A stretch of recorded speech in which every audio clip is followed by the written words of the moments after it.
So it looks like Nvidia's board partners are starting to realize that charging another $100 for 8 gigabytes of memory on a video card that is already overpriced is not looking like a good idea.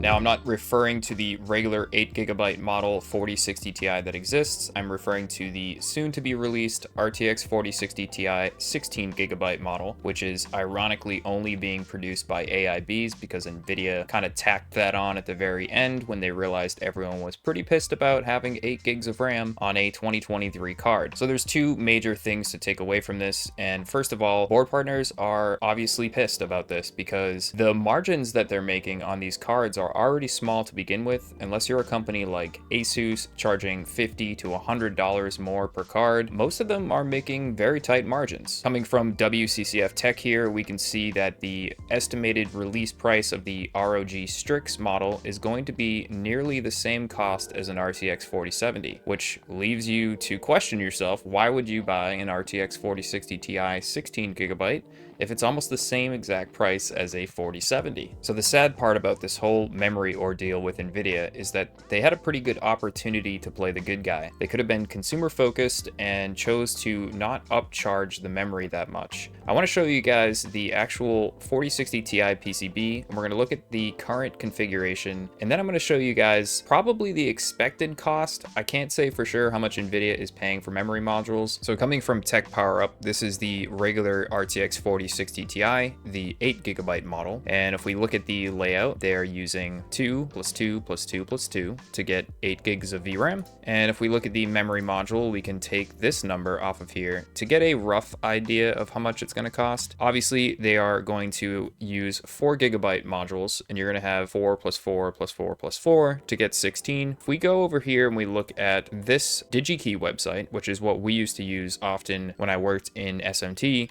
it looks like they cleared out stock. But you can actually go to AliExpress and a bunch of other Chinese vendors to find these, and they're all pretty cheap. So if you're a small repair shop and you need one of these memory modules to fix an RTX 4060 Ti, you're gonna pay this $12. But if you're Nvidia and you buy these things in massive quantities, and not just Nvidia, they're AIB partners as well, you're not gonna pay $12. So from my own personal experience being an SMT operator and watching upper management place orders for parts just like this, I would see the discounts come in like crazy. They could be anywhere from 30% all the way up to 70% depending on how much you ordered, the stock of the actual product, in other words, if it was in demand or not.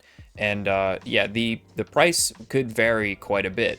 So I can imagine a company like Nvidia, or even let's say Asus or MSI, they're not going to pay anywhere close to this. And even if we counter in the fact that they need to go to 4GB instead of these 2GB models, they're still not going to be paying even $12. I cannot imagine that it's going to cost them any more than $40 to change the memory over to 16 gigs versus the original 8GB that are currently there that you're already paying for. But Nvidia decided to charge $100 more for the 16GB model. And you have to remember, they have to put that 8GB on there anyways for the base card. So if they're not going to put that on there and they have to put the 16 gigs on, it's not going to be that much more labor wise because it's literally the same small part. There's no difference. And then the price isn't going to change too much. It'll change a little bit, but they could have said, hey, we're going to charge an extra $50 instead of charging $100. Nvidia is putting their board partners in a really bad spot here. And with already having pretty bad reviews on the regular 4060 Ti, and knowing that jumping up to 16 gigs is not really going to do too much more for anybody, especially when the 4070 is like barely any more money, it makes a lot of sense that they're pissed about it. And it also makes a lot of sense companies like EVGA were just totally done with Nvidia.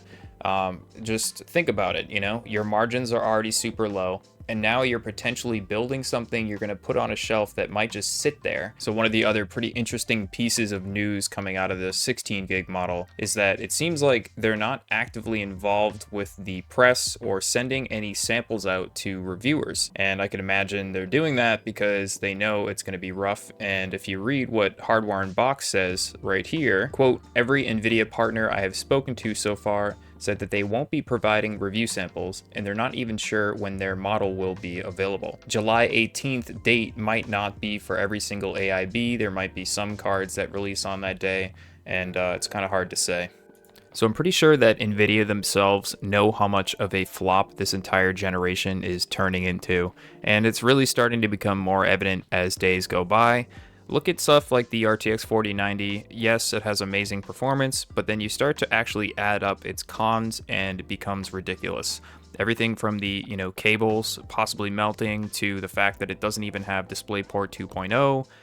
Even look at the latest graphically challenged video where he talked about all the issues he had with Nvidia drivers and new modern screens because of the DisplayPort. My RTX 4090, and yes, I say was because I am selling my RTX 4090 and moving to an RX 7900 XTX permanently. Just add up all the problems that are coming from this generation, and you really hope that the RTX 5000 series comes a little bit stronger and Nvidia can learn a thing or two from what's been going on this past year.